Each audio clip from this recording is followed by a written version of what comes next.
사랑하는 은혜와 진리 장로교회 교회 여러분, 어젯밤도 평안하셨습니까?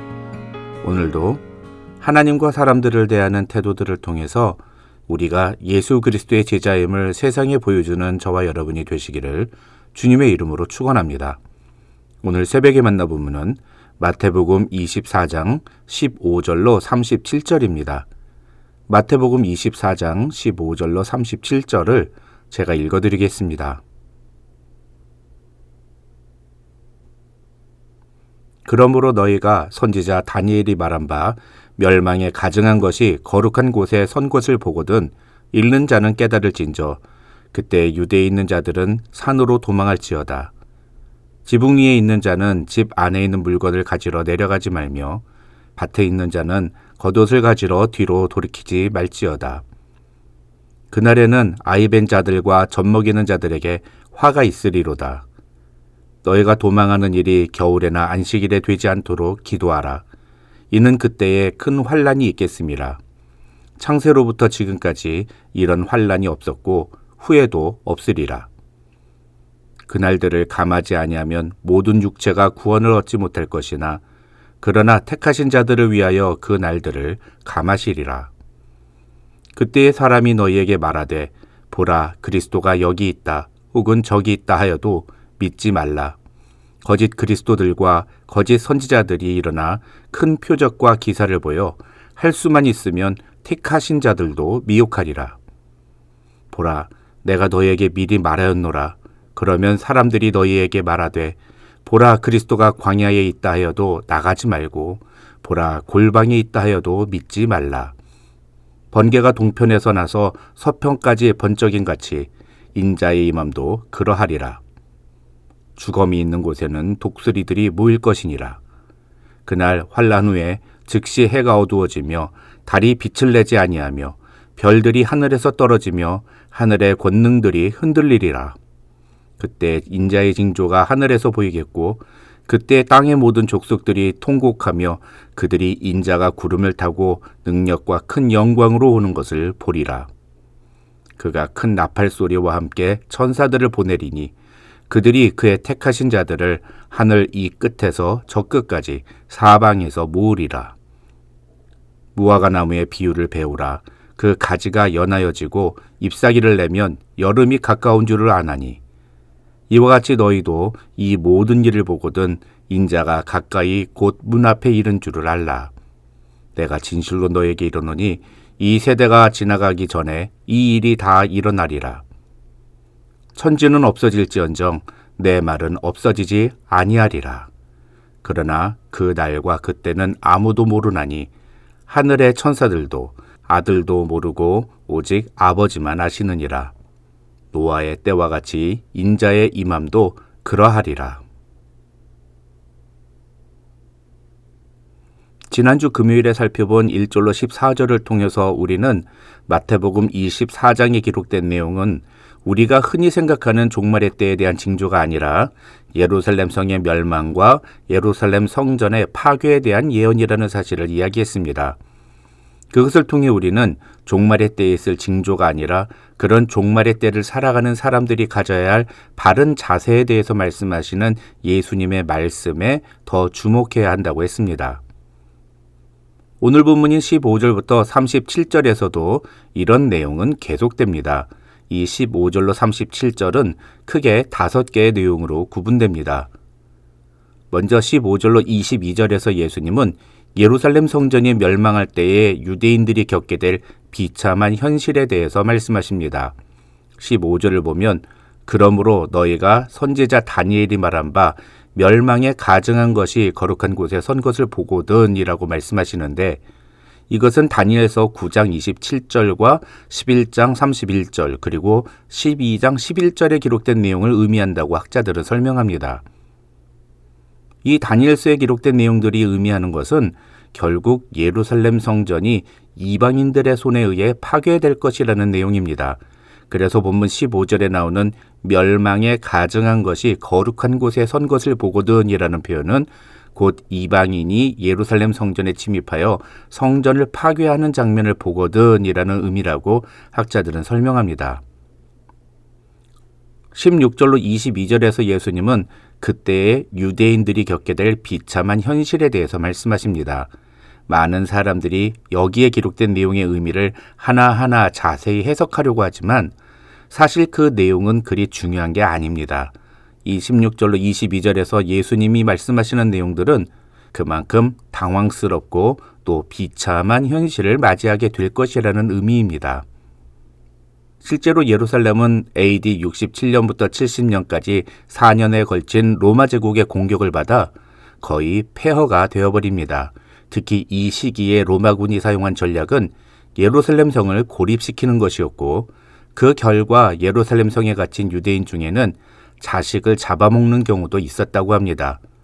21절에서 예수님이 말씀하신 창세로부터 지금까지 이런 적이 없었고 후에도 없을 그런 환란이 실제로 일어난 것입니다.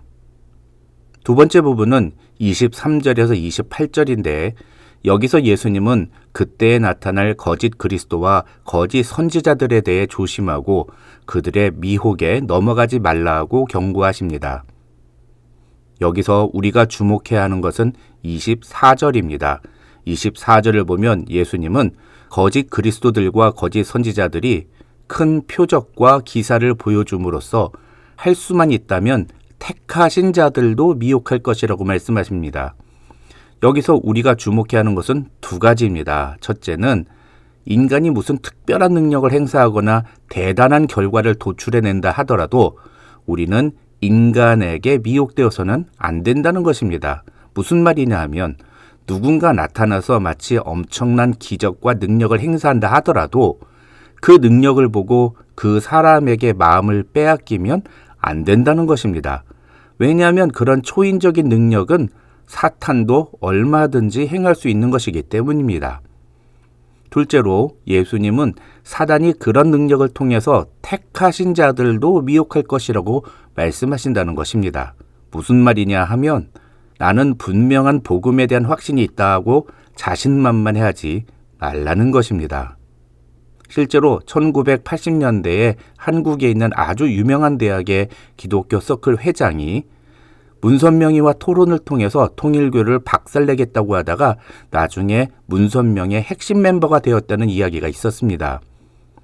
자신은 한국에서 제일 좋은 대학을 다니고 성경에 대해 박식하니까 문선명이 어떤 말을 해도 그 말에 넘어가지 않을 자신이 있다고 생각했을 것입니다. 그러나 예수님은 분명히 사단은 기회만 있으면 하나님이 구원하시기로 택하신 자들도 미혹할 것이라고 경고하셨습니다. 그 경고의 메시지를 우리는 명심해야 합니다. 세 번째 부분은 드디어 종말의 때에 대해 말씀하시는 29절로 31절입니다. 그런데 29절을 보면 예수님은 그날 환난 후에 즉시 해가 어두워지며 달이 빛을 내지 아니하며 별들이 하늘에서 떨어지며 하늘의 권능들이 흔들리고 인자의 징조가 하늘에서 보이며 인자가 구름을 타고 능력과 큰 영광으로 오는 것을 사람들이 볼 것이라고 말씀하십니다. 그러니까 이 말씀은 분명히 예수께서 이 땅에 다시 오시는 재림의 때, 즉 이 세상의 끝을 가리키는 말씀임이 분명합니다. 문제는 이 29절로 31절의 사건이 언제 일어나느냐 하는 겁니다.